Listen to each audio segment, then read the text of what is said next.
I was going to say the biggest thing is that, I mean, for resonance, if you're looking, you want to look up the details as to what actually happens. If you look at a what's called an LC resonator, that's a inductor capacitor resonator. It actually is how early radio transmitters worked, an oscillator basically, and that's what the resonance that we're trying to not hit, or figure out what it is so we can avoid it. Okay. Is. So I'm at 20, and any wall control is safe on this fan. Yeah. So we're not worried about resonant frequencies with the wall controls, because even now it's just a matter of curiosity to see if we can hit it with Yep. magnetics. Yeah, now we're just, so what I'm going to do is go back to 22. I'm at 1.28. I'm just going to skip to 25. Alright, I'm at 1.39. I think I'm close. 1.49 is what I get, so I'm going to go up a couple. 1.44 on 27.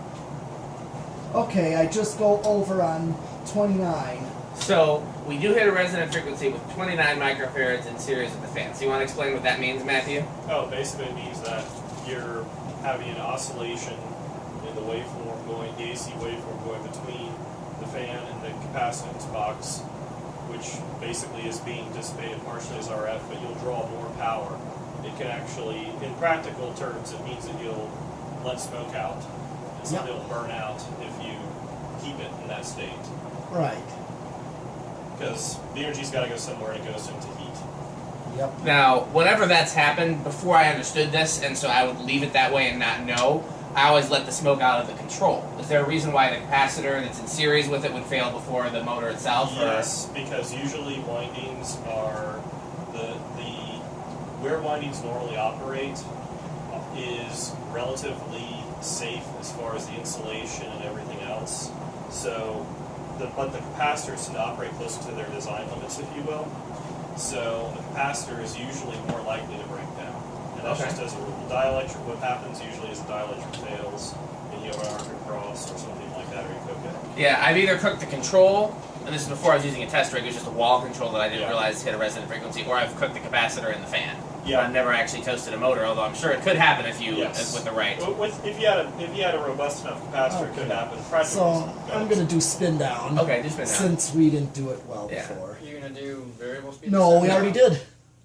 So, we're going to do 0 to high next. What is it? So, this particular fan hits a resonant frequency with 29 microfarads. Obviously, a different fan might be a different might take a different value of capacitance to do so, or it might not hit one at all. Why? Can you explain why that is? It's all about based on the inductance of the motor. That's the when I said an LC circuit. The L is a representative in Henrys usually. You guys heard of Henrys before? Oh yeah. Henrys are a measure.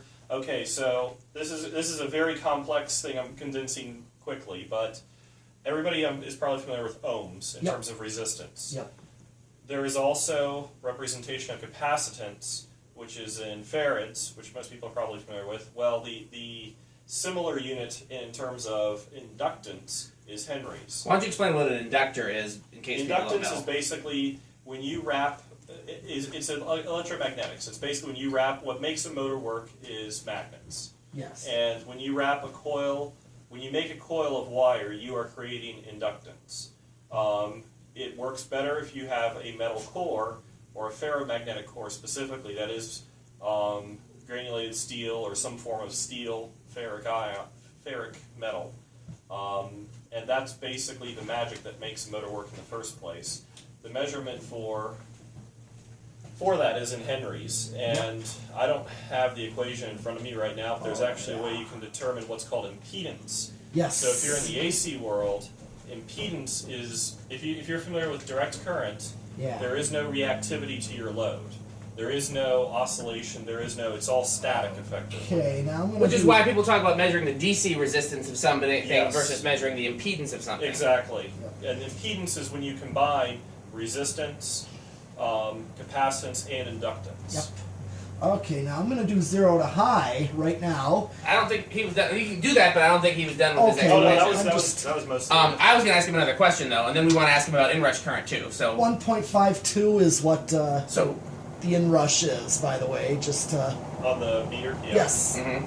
So you were No, it dropped before we started the 1.49. video, you'd said something about inrush current that was Oh. equally nerdy, and I don't remember what it was, but Yes, as a rule, yeah, we were talking earlier about how the actual transient or the transient is a quick incident over a period of time, but how the actual transient is very difficult to measure with what we have here. You'll basically say you're insulting my $15 eBay from China amp meter.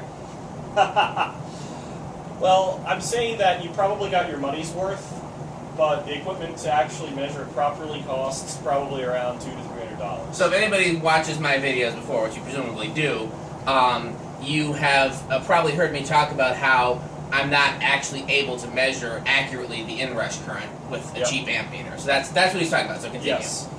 Basically, inrush, as a rule of thumb, and this is something actually is mentioned in the National Electric Code and in other design guides, is usually assumed to be about 6 to 10 times what your normal full load amps will be on the motor. So if a motor takes 1 amp, just to make the math easy, it'll take 6 amps or 10 amps for that instantaneous period when it's starting before it actually starts rotating. That's because electric motors draw the most current when they're stopped, because they're developing the most amount of torque they possibly can. This all goes back to magnetics.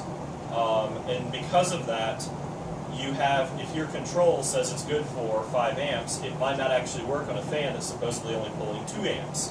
Because even though everything's supposed to be theoretically designed for it with adequate margins, if you have an example, easy example is a Hunter Original with a large number of poles in it, it's going to draw more current at inrush usually. And potentially more current overall than a similar.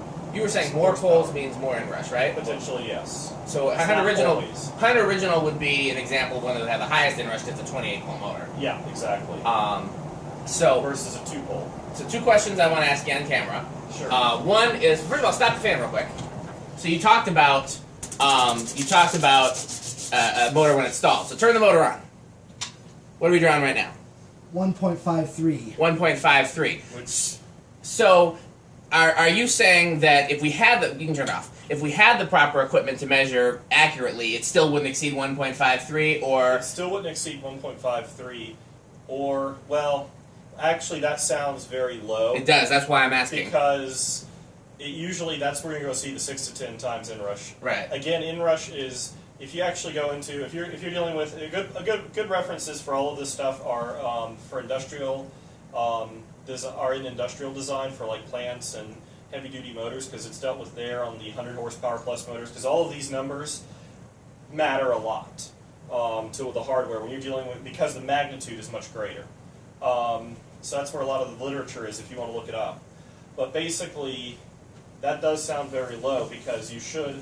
That said, a lot of these consumer products or safety products are designed to. I'm just saying, is that an accurate way to actually It's measure hard- the inrush with that amp meter? It's not ideal. Okay. I would say it's not ideal. But it's might more not accurate be- than more accurate than just turning it on. It's more accurate than just turning it on, and it gives you some idea as to what's going on. Honestly, depending on how the meter's sampling, because it's a digital multimeter, all these other factors, it's hard to say. Plus, so would an analog meter be more accurate? potentially yes. I see. I didn't know that. And the other complicating factor is a lot of consumer products like this are required or designed to limit the amount of current to install so they don't burn up. Yeah, they're all ceiling fan motors are impedance protected. Exactly, and that's basically what you're running into there, is that if this was just a straight motor, you would see a much greater difference. This is probably you're probably not necessarily testing the stall current on the motor so much as the impedance protection of the motor. Ah. So when you did that, because it kicks in, all of them kick in very quickly to protect the windings. So that's... Well, when I say they're impedance protected, what I mean, there's not like a fuse or a shunt or anything like that. What I mean to say is that it's wound in such a way. Well, that there's that. Yes, you are right. Sorry, I interrupted. But Go ahead. You are right that it is wound in such a way to prevent that. It does somewhat limit the inrush, actually, too, on that side. So you're a little bit lucky there. The other side of it, too, is that any newer motors do actually have a series resistance element that heats up. Any motors in your any motors in newer ceiling fans, probably within the last 5 to 10 years, have it. It's required by UL or ETL listing. And certainly any fans that are recessed, like in your bathroom fan that's in the ceiling, all of those are required to have it just because they had lots of fires at some point with those, particularly the bathroom fans. Yeah, I was going to say, are you sure that applies to ceiling fan motors too? Last I checked, it did. Because one thing I can tell you is that in the basic permanent split capacitor ceiling fan motors, there has not yet been any change implemented in the past 10 years or so. So either it was there all along, or it doesn't apply to them. I know I've actually found it in ceiling fans, so it's definitely been there at some point. It might be more than 10 years because I'm getting old enough now. 10 years ago, I still think it's the 90s. But I've definitely found it before. You usually see it as a little white. They're usually white, but a little white sort of element off to the side. I don't think I've ever seen that, but I also haven't opened up a whole lot of more recent motors. Yeah. This is probably a bad example because this is a K63 motor, which, as you may recall, I don't know how much ceiling fan nerding you've done. 70s era? 70s era, but it's a washing machine motor that was used in ceiling fans until they designed the K55, which was more geared towards ceiling fans. So this was not designed for this application. They took a washing machine motor and they made it ceiling fan-ish, just to have something immediately for production. Yeah. And then they a bunch of heads came to the table from Emerson and Casablanca and came up with a much better design that was specifically for ceiling fans, which is the K55. But the other question I wanted to ask you, and we'll touch on this again in the next video, because he's going to be here for several videos, so as we find inrush currents and stuff, he can continue to give us data. The other thing I wanted to ask you was, two things. One was, so what about some motors that we test that, say, the initial current draw is, say, an amp, and then by the time it's up to speed, it's an amp and a half. That's a more complex question. I figured. Because, again, they do sometimes fancy winding things. Most of the time, because my background's primarily industrial motors, you'll see that it's either due to some capacitance they have in there. Older designs tend to have an extra contact, but I doubt that's going to be used in a ceiling fan. It could go back to the reactance of simply the electromagnetic flows, if you will, inside the motor itself, in terms of basically what the magnetic fields are doing and everything else. Usually, sorry. Go ahead. I was going to say, I was trying to get to a point where it'd be an answer that most of my viewers could understand. Yeah. There are some ceiling fans that seem to have no perceivable, whatever the word is, inrush current, and rather the current draw climbs as the motor gets up to speed. What would you call that? I can't think of a proper term for it, if you will. Mm-hmm. I would say that it's you would call it the running current, effectively, as far as what that is. What would you call that type of motor, or why that's happening? Type of motor, why that's happening? Yeah. Why it's happening is probably due to effectively inefficiencies in motor design. It shouldn't go up over time. If it's realizing though that most of these motors, particularly if you're dealing with stuff from the 70s or before, the modeling's not very precise. No, and I found that mostly in early imported stuff. Yeah, it's the modeling's not very precise. It's probably due, actually, well, I'll bet you it's due, if it's particularly on imported stuff, like if it's Chinese, yes, it's due to low quality of steel. Because as you go on, there's what's called hysteresis, which is basically magnets have a bit of a, for lack of a better term, electromagnets have a bit of a memory. Look up hysteresis. You don't have a demagnetizer, do you? I do, but it's still in North Carolina. Okay, I need to borrow it when you get it here. A reel-to-reel tape player. Basically, hysteresis is basically a magnetic memory, if you think about it that way. And over time, if your core is not very good in terms of the steel behind it, it will heat up and it will change the magnetic characteristics as it gets warmer. Magnets actually get weaker as they get warmer. Which is the same reason, by the way, we have some fans where they have a dead spot in the rotor. Yeah. Like if we have some fans that won't start on a certain position in the rotor. Yeah. That's the exact same thing that he's talking about. Yeah, and what happens with those cheaper imported fans is basically that the steel inside of them and the magnets inside of them becomes weaker because they either get warmer or they're not well designed in the first place. And so that's why they would draw more current over time. It'd be interesting. The easiest way to check that would actually be if you could very accurately measure the core of the motor, because I'd be willing to bet you that the core and the actual metal on the motor, and this would take a relatively high dollar thermocouple, but I bet you would see that as your current draw goes up, the temperature also goes up in close correlation. One would assume so. Okay, a last question I had, and then we got to move on to the next thing. Getting back to resonant frequencies. So, I was hoping if you can find a quick and simple explanation to this. Sure. If not, then give the long, complicated one.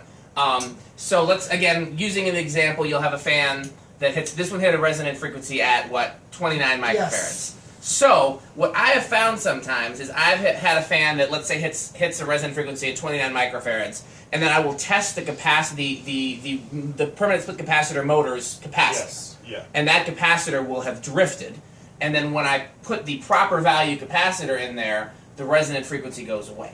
Right. And that's basically due to, let's say, the easiest way to explain a resonant frequency is a tuning fork. Mm-hmm. You know what a tuning fork is Yes. if you're a musician. Anybody who isn't familiar, it's the thing you might have seen in movies or even cartoons where somebody hits it and it goes dong, and then you hear a sound. Basically, tuning forks resonate at a very precise frequency, and that's basically, it's a reference, effectively, for musicians, everybody else. Piano tuners use them and all. Your doctor might actually use it to see if you have certain conditions, too. They'll do that to, I can't remember exactly what for, but they'll do it. They're all too happy to do it on your knee or something like that. But basically, when you change, if you look up the equations for what's called an LC circuit or LC resonator. When you change one of the values in that, your overall impedance, your overall behavior of the oscillator changes. There's lots of equations for this. Most of them are relatively high-level algebra. So if that's not your forte, then don't worry about the details. But just know that they change, and they'll be affected. So if you change, it's by the same token, if you took that same capacitor and put it on a different motor, which has a different inductance, back to Henry's, you would not have the same resonant frequency. If you change the capacitor that's on the motor, you will not have the same resonant frequency because you change one of the three values, really, that determines that resonant. Which is another reason why we use the test rig, because if we find that we hit a resonant frequency really early, it's a sign that something is wrong. Right. And the thing that, in theory, and this is all going back to, if you had a row of identical fans, and they were all manufactured with perfect tolerances. Because that happens. I know, this is all theoretical. Yeah. But you would find they all have the exact same resonant frequencies, whatever they are. And you have to also, it could... Now you just made me think of another question. Does Yes. load on the motor affect it? So so for example, if we had all the same fans that were all manufactured exactly the same and everything was the same, except that then now one of them had a slightly steeper blade pitch because the blades were slightly warped, that too would change. That can, because motors are dynamic devices, so the actual values that you would have in terms of your inductance on the motor... I hope will somebody change. listening is enjoying this, because Metal Pete looks really bored. Your inductance would actually change, and so the resonant frequency could potentially change. How much we're talking, the magnitude, I can't really tell you. I don't know. I've not done the math behind it. There will be a change. Whether or not it's really perceivable or not is something I can't answer. It could probably be worked out. One of the things I've done a bad job of explaining too is talking about the differences and similarities between a resonant frequency electrically and then a resonant frequency in materials. Because one of the things that we've also talked about in videos is like, if you have a fan that has no vibration isolation whatsoever, it's got a metal flywheel and no rubber washers and metal in the ceiling, but none of the materials are the same frequency, that fan will still be silent. Yeah. And so there's some fans that can have all the vibration isolation in the world and they'll still make noise. And one of the things that Tom Frampton explained to me that he spent a lot of time in design at Fanimation is making sure that none of his materials resonate with. Right. And to me, that helps me perfectly understand it from an electrical standpoint, but I'm having trouble explaining that. Yeah, it's actually the same sort of principle, because it goes back to the analogy of the tuning fork. Mm-hmm. If you have certain ratios in there, you can actually have a tuning fork excite another tuning fork. And it's basically the same sort of thing happening, but in the material world. If you've ever played a piano and then pushed the pedal down that takes away the dampening of the strings, and you Yep. play some keys and you hear the other strings echoing. Yep. And that's basically what happens, except everything around you has a resonant frequency. A quick funny story was a friend of mine had discovered that, who lived in the same building I did prior to me in college, was the fact that that he figured out the dorm room had the room itself had a resonant frequency of 47.5 hertz. So I got bored one evening, and I decided to crank my. I had a tone generator program. I decided to punch in 47.5 hertz. This is Windows XP years ago. Windows XP was years ago? Believe it or We not. are old. Yes, we are. Except for Tommy, but we're old. Yes. So anyway, I plugged my amp into it and all that other stuff, and I started listening to it, and I hit 47.5 hertz, and I didn't hear much. I actually cranked it, played with it. About 3 minutes later, the RA, who was 2 doors down from me, is pounding on the window and freaking out because for some reason his room had started vibrating. Mind you, he was a criminal justice major too, so that only made it even better. Oh. Criminal justice major means that you're going to be a cop. Right. So, anyway, he was all freaked out by that and all. And I realized that it was actually 47.5 hertz. Resonant frequencies are interesting materials because what's exciting the resonant frequency, one of the materials is not necessarily an obvious source, because it could be in a material it's not it's vibrating at the. Did we find any resonant frequencies? Yeah, 26. 25 actually. Okay. Anything you want to add? We already kind of said everything about you thinking about resonant. I mean, it just means that's the point where the two oscillate back and forth. Now, if we kept increasing the capacitor value above 26, what would happen? Oh, it would probably detune actually. So if you went to like 28, possibly, you would actually potentially drop off. It depends on how wide that resonance is. Varies on a number of factors. Now, how long do we have to try it before we let the magic smoke out? If we were to try it and see where it drops off. That's a really good question. It depends on a lot of factors. That's why when I hit the frequency, I've never gone higher to see where if and when. You don't really want to, unless you've got a really robust test rig and a lot of fans to blow up. Right. You don't want to go there. Well, I'm pretty sure the first thing to go would be whatever capacitor in there. And it's not exactly easy to find a decade box that hasn't drifted horribly these days. Do they even still make decade boxes, or are they just? They make them, 130.45. Very right in the fact that they tend to drift badly. 12 o'clock, Yeah. 0.7. I'm not even entirely sure why. 1030. Next time I build one of these, I'm not going to use a decade box. I'm just going to have a row of switches, 1.03. and it'll be like So what do you 1, think? 2. High, Sounds 1.24. Living room quiet. That's almost bedroom quiet. It's almost. It's got more of a 60-second hum than it's got a buzz. Yeah, that's true. It's Maybe not bedroom quiet, but definitely living room quiet. yeah. Alright. Did you do 0 to high? No, We did not. no, not yet. So here's my question. What exactly pushes the fan? In other words, what makes it go, forward, and what makes it go reverse instead of just sitting there? Oh, it's basically changing the orientation of the magnets within it. So if you have you have magnets, if you're familiar with positive, negative poles, you have basically one magnet. 1.33. Okay, I'm just doing it. Keep talking. He was just Yeah. multitasking. But basically, you have magnets like charges repel. Charges attract, same charges repel. So basically, you set it up in such a way if you look at a induction motor, they usually have a bit of a tilt to the armature. So you basically set up in such a way that with the 60 hertz cycling, there'll be a difference in where the magnets will be rotating effectively. So you'll actually have effectively a rotation of the poles. When you have that rotation of the poles, if you put a magnet inside of there, it will actually cycle it. Okay, And that makes rotate it. sense. Yeah. Okay, so every kid I think has played with the magnets on the fridge, and you can get them to attract, you get them to Yeah. push Yeah, away. of course. So if you think of it as a whole bunch of magnets inside there Yep. that are changing position so that it's always pushing So away. they're not physically moving, they're just being Electrically, charged. they're electromagnets, so they're charging and discharging. When you reverse the polarity of the charge effectively, makes you go the opposite it way. makes it go the opposite direction. So depending on how you put your coils and the geometry of the actual rotor, Do you know what electromagnet is? Yeah, it's a magnet that can be. It's not magnetic until electricity goes through it. It's Yeah. usually just a coil of wire around a piece of metal. Yep. And so, I lost my train of thought. So you. Oh, and so when you that basically to make it sound much simpler, basically that's what a fan is. Is that there's a bunch of coils of wire in there, and when you apply a charge, it actually causes it to magnetize. And AC rotates. It's single phase, so it's actually just switching back and forth.